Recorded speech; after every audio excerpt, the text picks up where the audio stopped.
Everyone, আসসালামু আলাইকুম। কেমন আছেন সবাই?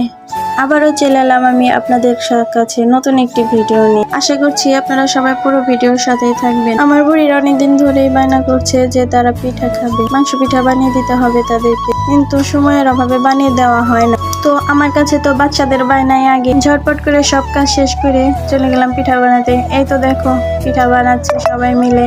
একা একা তো পিঠা বানানো যায় না, সবাই মিলে একটু সাহায্য করলে পিঠা বানানোটা তাড়াতাড়ি হয়।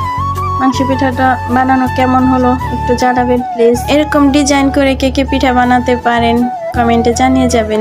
এই তো দেখতে পাচ্ছেন আমার পিঠা বানানো শেষ, আমি এখন ভাজতে নিয়ে যাব। এই মাংস পিঠাটা কম বেশি সবাই পছন্দ করে, ছোট বড় সবাই পছন্দ করে আমার জানা মতে।